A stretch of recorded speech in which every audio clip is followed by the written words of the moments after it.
Hello viewers, welcome to Food and Life Hack channel. School college নাইবা ৰাস্তাৰ কিনাৰত থকা ষ্টলবিলাকত যি ঘুগনি পোৱা যায় সেই ঘুগনি খাই খুবেই ভাল লাগে নহয় জানো সেই ঠিক তেনেকুৱাই টেষ্টেৰে ভৰা আজিৰ এই ঘুগনি ৰেচিপি আপোনালোকলৈ লৈ আহিছোঁ তেন্তে এই ৰেচিপি কেনেকৈ বনাব পাৰি তাকে চাওঁ বলক তাৰ বাবে এয়া মই মটৰ আৰু বুট মই তিয়াই থলোঁ এক ৰাতিৰ পৰা তিয়াই দিলোঁ আৰু এয়া পিছদিনাখন মই তাৰ পানী টুকি ল'লোঁ আৰু এনেকৈ কুকাৰত ভৰাই ল'লোঁ ইয়াতে এতিয়া মই প্ৰথমতে নিমখ দিছোঁ নিমখ মই ইয়াত 1 টিস্পুনৰ সমান দি দিছোঁ মোক যদি পিছত প্ৰয়োজন হয় মই আৰু এড কৰিম ইয়াৰ পিছত এতিয়া মই ইয়াত এড কৰিম হালধি অকণমান দি দিছোঁ লগতে এয়া কেঁচা জলকীয়া 4টা এনেকৈ গোটাকৈ মই দি দিলোঁ ইয়াত এতিয়া মই পানী দি লম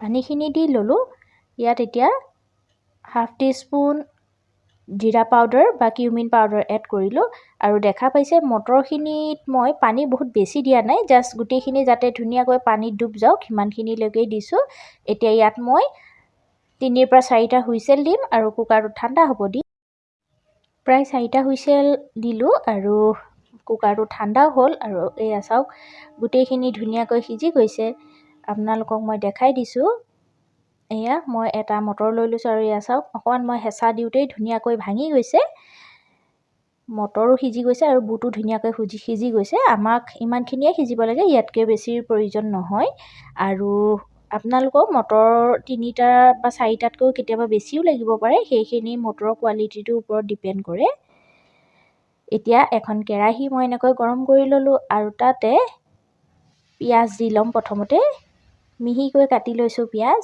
ইয়াত মই 3টা মিডিয়াম সাইজৰ পিঁয়াজ একেবাৰে মিহিকৈ কাটি ল'লোঁ আৰু এইখিনি এতিয়া কিছু সময় ধুনীয়াকৈ ফ্ৰাই কৰি ল'ম মই গেছৰ ফ্লেমটো মিডিয়াম ফ্লেমত ৰাখিছোঁ আৰু মই কিছু সময় ফ্ৰাই কৰি ল'ম যেতিয়ালৈকে ইয়াৰ কালাৰটো অকণমান চেঞ্জ হৈ নাযাওক আৰু অকণমান যাতে পিঁয়াজখিনি সফ্ট হৈ যায় সিমানখিনিলৈকে মই ফ্ৰাই কৰি থাকিম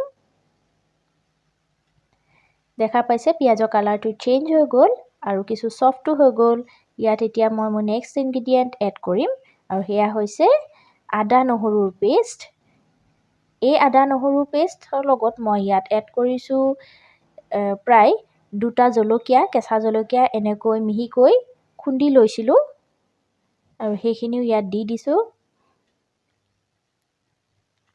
এইখিনি এতিয়া ধুনীয়াকৈ পেষ্টখিনি পিঁয়াজৰ লগত ফ্ৰাই কৰি ল'ম কিছু সময় আদা নহৰুৰ পেষ্টটোত আদাৰ পৰিমাণটো অকণমান বেছি হ'ব লাগিব আৰু নহৰুৰ পৰিমাণ কিছু কম হ'ব লাগিব মই ভাজি আছোঁ আৰু ইয়াত এতিয়া প্ৰথমতে অলপ নিমখ এড কৰিলোঁ আৰু লগতে এড কৰিছোঁ অকণমান হালধি মই আগতে যেতিয়া মটৰখিনি বইল কৰিছিলোঁ তেতিয়াও নিমখ হালধি এড কৰিছিলোঁ সেইকাৰণে এতিয়া মই অলপ কম পৰিমাণে এড কৰিছোঁ যদিহে আপোনালোকে মটৰখিনি বইল কৰোঁতে নিমখ হালধিৰ পৰিমাণ সঠিকভাৱে দিছিলে তেন্তে পিছত আকৌ এড নকৰিলেও হ'ব ইয়াত এতিয়া প্ৰথমতে মই এড কৰিলোঁ জিৰা পাউডাৰ বা কিউমিন পাউডাৰ লগতে ইয়াত মই এড কৰিম ধনিয়া বা coriander পাউডাৰ সেয়াও মই 1 টিস্পুন এড কৰিলোঁ আৰু গোটেইখিনি এতিয়া প্ৰথমতে ভালদৰে মিক্স কৰি ভাজি ল'ম কিছু সময়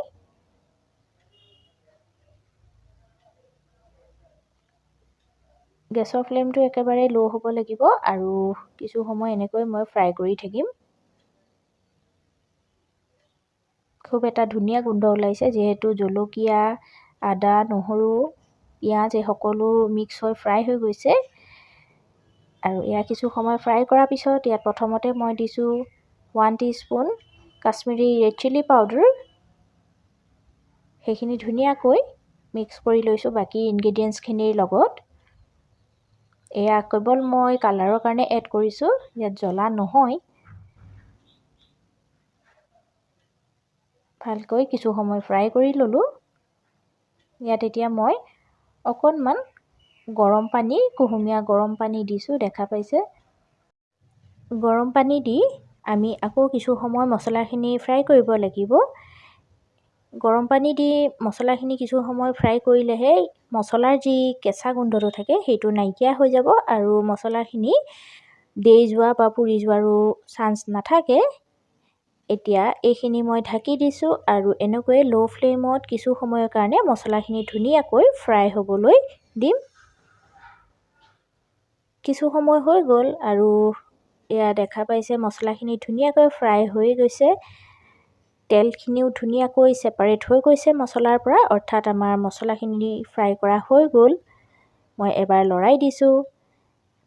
এতিয়া এই মছলাখিনিতে মই যে বইল কৰি ৰাখিছিলোঁ মটৰখিনি, সেইখিনি দি দিছোঁ।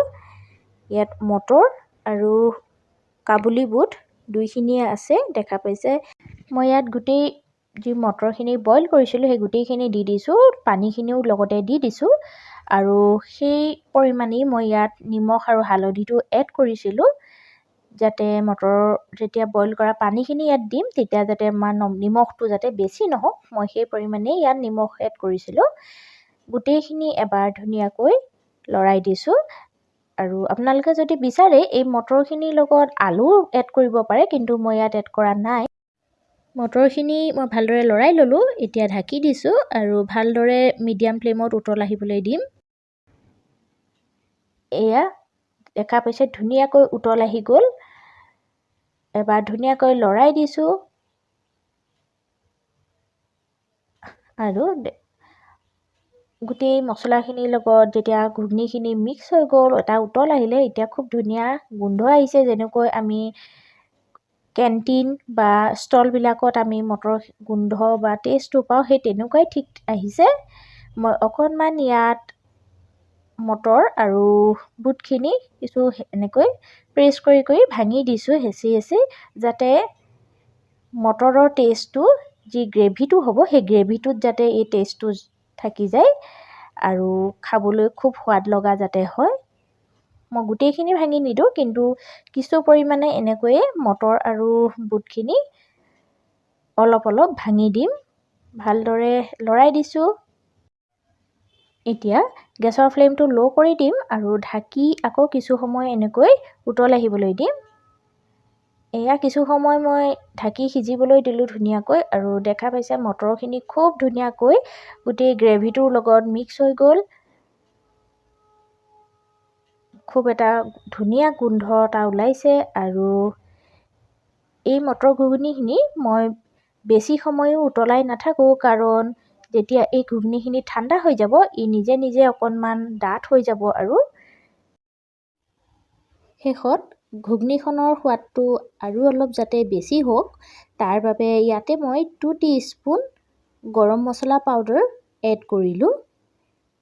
এতিয়া এই গৰম মছলাখিনি মই ঘুগুনিখনৰ লগত ভালদৰে মিক্স কৰি লওঁ আৰু ধুনীয়াকৈ এটা উতল আহিবলৈ দিম। আমাৰ আজিৰ এই টেষ্টি মটৰ ঘুগুনি ৰেডি হৈ গৈছে।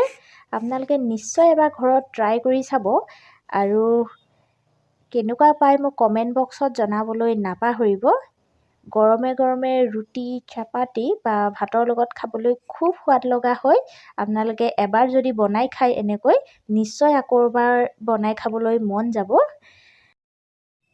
মটৰ ঘুগুনিখনৰ যি পানীৰ যি কনচিষ্টেঞ্চিটো আছে সেয়া আপোনালোকে নিজৰ প্ৰয়োজন অনুপাতে ৰাখিব পাৰিব। যদি অকণমান জুলীয়া বিচাৰে তেতিয়াহ'লে জুলীয়াকৈ ৰাখিব পাৰিব, নহ'লে অকণমান ডাঠো কৰিব পাৰিব। এইখিনি মোৰ মটৰ ঘুগুনি হৈ গ'ল। এবাৰ ধুনীয়াকৈ লৰাই দিছোঁ আৰু গোন্ধটো খুব ধুনীয়া ওলাইছে। এইখিনি আৰু বেছি সময় উতলাই নাথাকোঁ, কাৰণ ঠাণ্ডা হোৱাৰ পিছত এইখিনি আৰু কিছু ডাঠ হৈ যাব। এইখিনি গেছৰ ফ্লেমটো বন্ধ কৰি দিলোঁ আৰু এনেকৈ কিছু সময় ঠাণ্ডা হ'বলৈ দিম। ঘুগুনিখন ঠাণ্ডা হ'বলৈ দিলোঁ আৰু এতিয়া দেখা পাইছে ঘুগুনিখন আগতকৈ বহুতখিনি ডাঠ হৈ গ'ল। সেই অনুপাতে আমি পানীৰ জোখটো ৰাখিব লাগিব, যাতে বেছি ডাঠ বা বেছি পাতল হৈ নাথাকক। ঘুগুনি আমাৰ ৰাতিপুৱাৰ ব্ৰেকফাষ্টত ৰুটি বা পৰঠাৰ লগতেই হওক বা আবেলি স্নেক্সেই হওক বা ৰাতিৰ ভাতৰ লগতেই হওক সকলো সময়তে খাই ভালেই লাগে নহয় জানো? মই এটা বাতিত এনেকৈ অকণমান ঘুগনি উলিয়াই ল'লোঁ আৰু তাতে অলপ চাট মছলা আৰু ক'লা নিমখ মিক্স কৰি তাৰ ওপৰত ছটিয়াই দিলোঁ যাতে এই ঘুগনিখনৰ টেষ্টটো আৰু অলপ বেছি হৈ যাওক আৰু যাতে সদায় এনেকৈ বনাই খাবলৈ মন গৈ থাকক। ইয়াৰ লগতে ইয়াৰ ওপৰত মই অলপ কাটি লোৱা মিহিকৈ কাটি লোৱা পিঁয়াজ দি দিলোঁ আৰু এই পিঁয়াজ ওপৰত মই এনেকৈ গাৰ্নিছ কৰি দিলোঁ। আপোনালোকে পিঁয়াজৰ লগত অকণমান ধনিয়া পাতো এড কৰিব পাৰে। তেন্তে এই টেষ্টি ঘুগনি ৰেচিপি আপোনালোকৰ কেনেকুৱা লাগিল মোক কমেণ্ট বক্সত জনাবলৈ একেবাৰে নাপাহৰিব আৰু এবাৰ নিশ্চয় ঘৰত এনেকৈ বনাই ট্ৰাই কৰি চাব। আৰু আজি এই ভিডিঅ'টো চাই যদি ভাল লাগিল তেন্তে লাইক কৰিব, সকলোৰে লগত শ্বেয়াৰ কৰিব আৰু নতুন ভিউৱাৰ্ছসকলে মোৰ চেনেলটো ছাবস্ক্ৰাইব কৰি কাষত থকা বেল আইকনটো প্ৰেছ কৰিবলৈ নাপাহৰিব। তেন্তে পুনৰ এটা নতুন ভিডিঅ' লৈ আপোনালোকৰ ওচৰলৈ আহিম। আজিলৈ ধন্যবাদ।